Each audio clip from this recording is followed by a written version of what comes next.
السلام علیکم ورحمۃ اللہ وبرکاتہ۔ دوستو، حضور سیدنا غوث اعظم رحمۃ اللہ علیہ کی سیریز کے دوسرے حصے کی طرف چلتے ہیں۔ بغداد میں دوران تعلیم بے پناہ مشکلات کا سامنا کرنا پڑا۔ حضور سیدنا غوث اعظم رحمۃ اللہ علیہ نے 9 برس تک بغداد میں علم حاصل کیا۔ اس دوران آپ رحمۃ اللہ علیہ سخت مجاہدے بھی کرتے رہے۔ والدہ ماجدہ نے جو 40 دینار آپ رحمۃ اللہ علیہ کو دیے تھے وہ جلد ہی ختم ہو گئے۔ آپ رحمۃ اللہ علیہ کو گزر اوقات کے لیے بے پناہ مشکلات کا سامنا کرنا پڑا، مگر اس سے آپ رحمۃ اللہ علیہ کی استقامت میں کسی بھی قسم کا فرق نہ آیا۔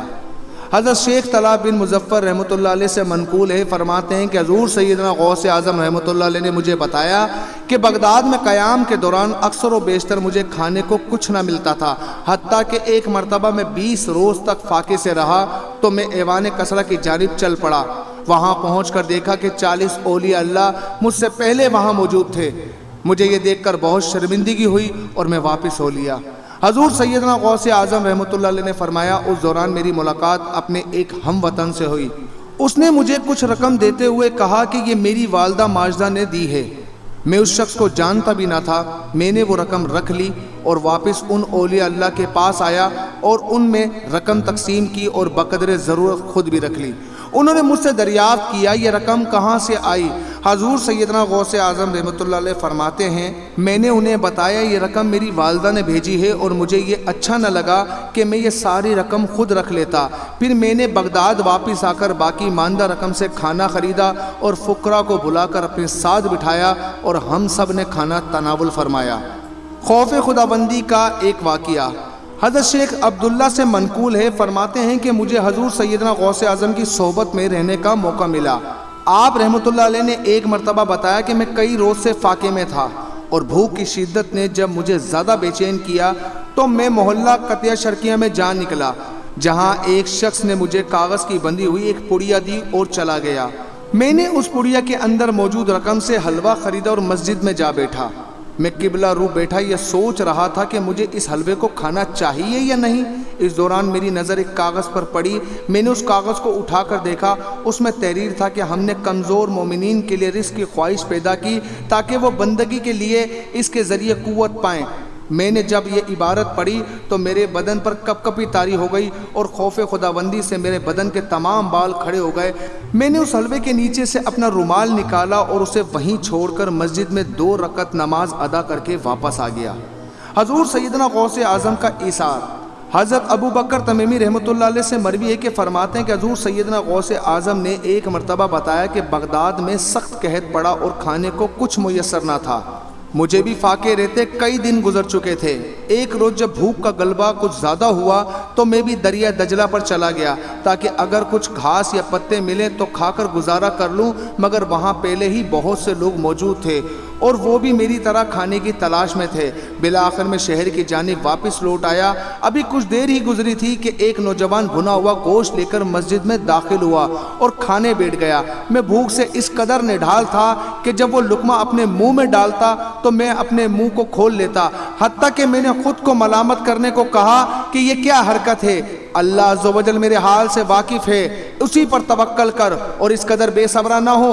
حضور سیدنا غوث اعظم رحمۃ اللہ علیہ نے فرمایا، پھر وہ نوجوان میری جانب متوجہ ہوا اور کہنے لگا کہ آپ رحمۃ اللہ علیہ میرے ساتھ کھانے میں شامل ہو جائیں۔ میں نے انکار کر دیا اور جب اس نے بہت زیادہ اصرار کیا تو میں اس کے ساتھ کھانے میں شریک ہو گیا۔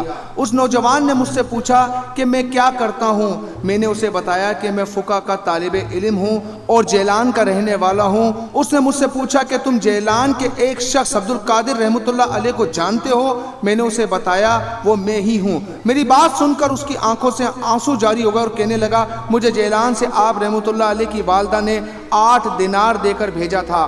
میں آپ رحمۃ اللہ علیہ کو تلاش کرتا رہا یہاں تک کہ میرے پاس موجود رقم بھی ختم ہو گئی اور فاقوں کی نوبت آ گئی۔ میں نے بھوک سے نڈال 3 دن گزار دیے۔ پھر مجھے خیال آیا کہ فاقے کی حالت میں تیسرے دن تو مردار کھانے کی بھی اجازت ہے، اس لیے میں نے امانت میں سے یہ کھانا خریدا تھا۔ یہ کھانا آپ رحمۃ اللہ علیہ کی ملکیت ہے اور میں آپ رحمۃ اللہ علیہ سے معافی چاہتا ہوں۔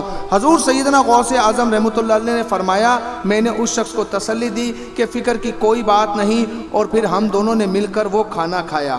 ایک غوث کی پیشن گوئی۔ شیخ ابو سعید عبداللہ محمد سے منقول ہے کہ فرماتے ہیں میں ابن اسکا اور حضور سیدنا غوث اعظم رحمۃ اللہ علیہ جامعہ نظامیہ بغداد میں زیر تعلیم تھے۔ اس زمانے میں بغداد میں ایک شخص بہت مشہور تھا اور سب اس کو غوث کہتے تھے۔ وہ جب چاہتا ظاہر ہو جاتا اور جب چاہتا غائب ہو جاتا تھا۔ ایک روز ہم تینوں دوستوں نے اس بات کا ارادہ کیا کہ ان سے ملا جائے۔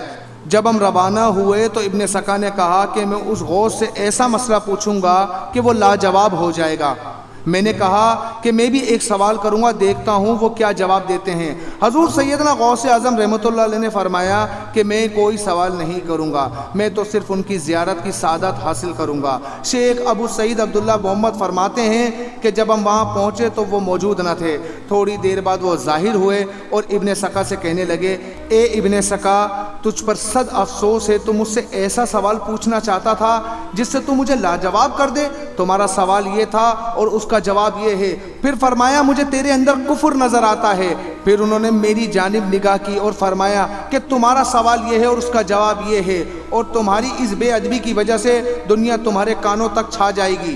پھر وہ حضور سیدنا غوث اعظم رحمۃ اللہ علیہ کی جانب متوجہ ہوئے اور ان کو اپنے پاس بلا کر بٹھایا اور ان کے ساتھ نہایت عزت و احترام سے پیش آئے اور فرمایا، اے عبد القادر رضی اللہ تعالیٰ عنہ، تو نے اپنے ادب کی بدولت اللہ اور اس کے رسول صلی اللہ علیہ وآلہ وسلم کو راضی کر لیا۔ تم عنقریب ایک ممبر پر بیٹھو گے اور سارا بغداد تمہاری بات سنے گا۔ تم اعلان کرو گے کہ ہر ولی کی گردن پر میرا قدم ہے، اور مجھے نظر آ رہا ہے کہ تم تمام ولی اللہ تمہاری اس بات پر اپنا سر جھکا دیں گے۔ شیخ ابو سعید عبداللہ محمد رحمۃ اللہ علیہ فرماتے ہیں اس کے بعد وہ غوث غائب ہو گئے اور ہماری ان سے پھر کبھی کوئی ملاقات نہ ہوئی۔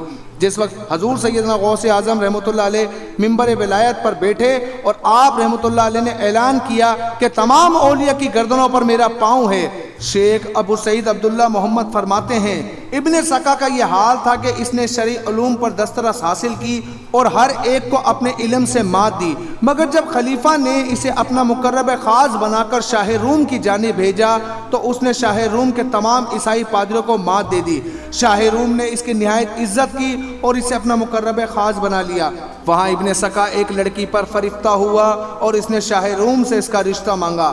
شاہ روم نے کہا کہ اس کا رشتہ میں ایک شرط پر دوں گا، جب تو عیسائی ہوگا۔ ابن سکا نے اس لڑکی سے شادی کے غرض سے عیسائی مذہب اختیار کر لیا۔